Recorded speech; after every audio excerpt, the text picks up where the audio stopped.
You're watching Africa Live on CCTV News. Now, this week we are doing special coverage of Sudan, from culture to the economy. And tonight we're highlighting ways the country is exploring sources of revenue beyond oil.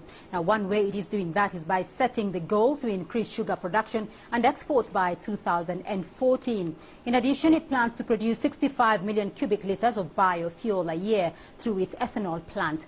Prospectors estimate an annual production of 200 million cubic litres in 2 years. CCTV's Eric Njoka explains what Sudan expects to gain through the potentially lucrative sugar and ethanol industries.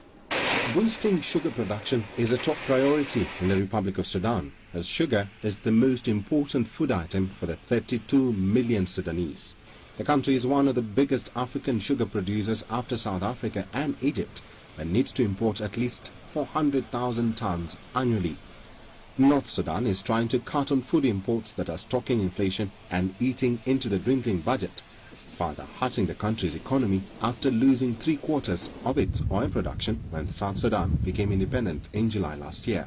Sugar industry plays the pivotal role in Sudan. That is why the government of Sudan, they have now put full attention on the sugar industry, and now we have what we call the Grand Sugar Plan, where we are targeting to produce near about 10 million tons of sugar per annum, and White Nile Sugar Project is the first project in this Grand Sugar Plan. To achieve self-sufficiency, Sudan will launch in April a new sugar plant, the White Nile Sugar Company, with an initial annual white sugar output of 150,000 tons. The new plant will also produce power, much needed in Sudan, which is struggling to supply the vast and mostly arid country with electricity, animal feed and ethanol. We think industry will boost the economy very much, especially in textiles, sugar, and in leather industries, meat processing and meat industries in general, and all agro industries.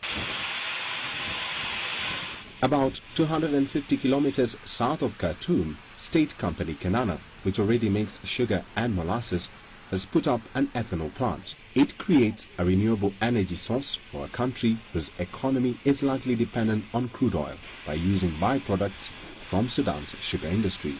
This is the first time for Sudan to produce ethanol. I think in the beginning they will export it. There is no demand in Sudan now, but in the coming years, ethanol production will have gone higher when the sugar production picks up. Ethanol has become an increasingly attractive alternative for oil after the rise of crude prices. But production of the fuel was seen as a major contributor to global food prices. Production from the plant is forecast to reach 200 million litres.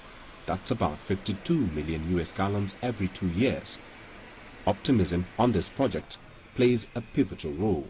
Things are looking up in Sudan, literally, as far as the industrial sector is concerned. And now investors want to make a better Sudan and hope that in the next few years, the country will become the biggest ethanol producer in North Africa. Actually, it's the first in Africa and Middle East, with the Kenana Sugar Factory in Sudan taking the first step 2 years ago. Eric Njoka, CCTV, White Nile State, Sudan.